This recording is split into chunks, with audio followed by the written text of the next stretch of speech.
welcome to Skillopedia, the place to learn skills for the real world. Well, you're with me, Niharika, and in today's session, we are going to learn how to be sociable at the dinner table. Well, meal times are vital for family bonding and for developing social skills. So whether you're dining with your family members, or with your friends, or with your peers, it's important to be great at your social skills. Have you noticed these days technology has taken over our meal times? Have you noticed people are always buried in their phones? Yes, they always have their head buried in their phones. So what's the point? Well, you're wasting your time and energy.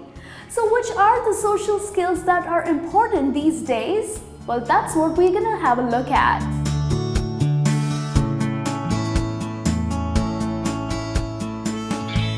Okay, so let's start with certain things that you need to avoid that can be offensive at the dinner table. So the very first thing that you need to avoid is chewing your food with the mouth open. Yes, people tend to do that. Well, the moment they take a bite, they chew it with their mouths open. Would that be right? Do you think it comes out well? Definitely not. It's quite offensive. Imagine I am sitting with you at the dinner table, I take a bite of my food, and then I chew it with my mouth open. Would you like that? So if you are doing that, please avoid it. The second thing that you need to avoid is speaking with mouth full. Now, what's the need? It's not necessary that you need to talk or make a point when you are eating. So if you have food in your mouth, please do not utter a single word. Finish your food and then go ahead and talk.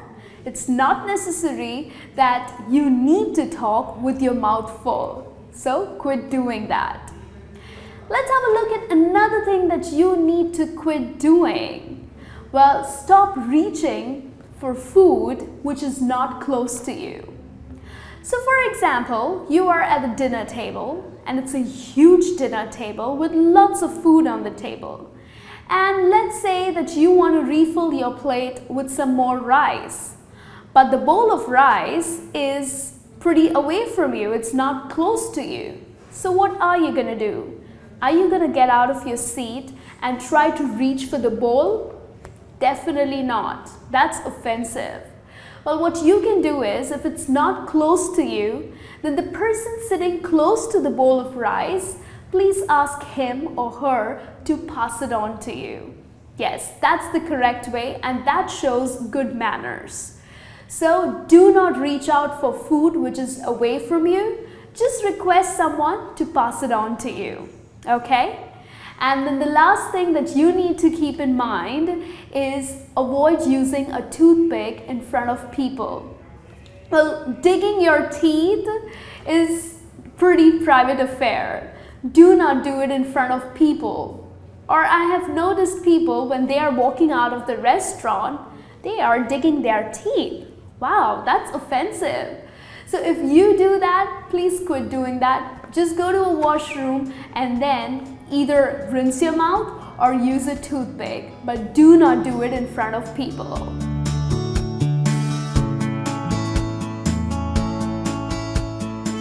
So what's the next thing that you need to do at the dinner table? Well, be courteous.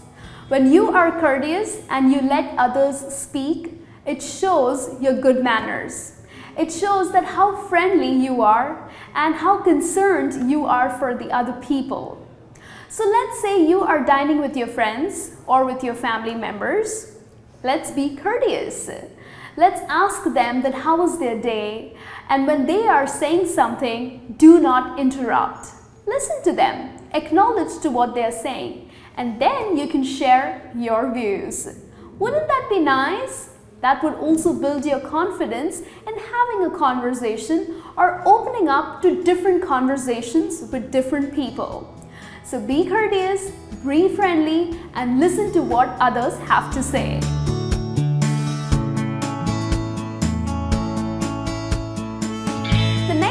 that you need to keep in mind is continue eating.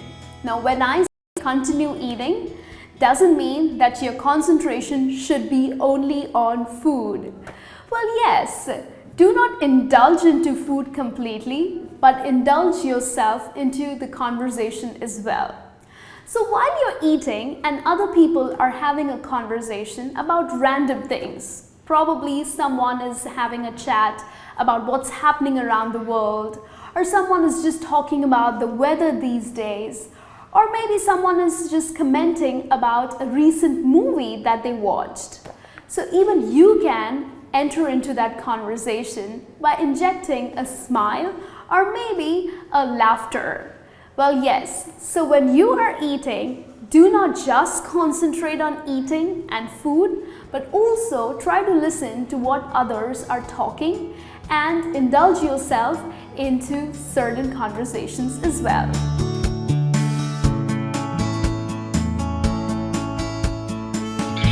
And the last skill that I want you to consider when you are at a dining table is compliment. So if someone has invited you over for dinner and the family member has cooked a great delicious meal for you, then please compliment. Now, if the food is really amazing, then do let that person know. Tell them that, oh wow, the food is absolutely great or absolutely scrumptious. Certain positive words will definitely make that person feel good. Now, if you are at a restaurant and the food that is served to you, if it's really good, then talk about it. That's another way to crack a conversation with people. So the moment food comes at your table, you can say that, this tastes great, or the food is so good. This restaurant food is really nice. Okay, so try to use these positive words. And let's say that you don't like the food. So what are the words that you're going to use? Let's imagine that you are dining with your co-workers or with your seniors and the food that is served to you is not that great. Then are you going to use negative words like, ew, the food is disgusting, the food is horrible, it's so crappy? No, you're not going to do that. That's quite rude. Yes, you can use negative words, but words like, the food doesn't taste good, or you can say that the food is a bit unpalatable. These are the words that you can use if you do not like the food. So keep in mind that if you love the food, then do compliment, and if you don't like it, yes, you can complain a little bit, but do compliment for the person who's cooked for you. So this brings me to the end of this session. Hope you have really enjoyed it. And the next time that you're dining with your friends, family, or your co-workers, you know how to behave, right? So use these tips and trust me, you will come out as a great, confident person at the dining table as well. So keep watching and do subscribe to our channel and begin your journey to success. I'll be back with more and more sessions for you. Till then, you take care.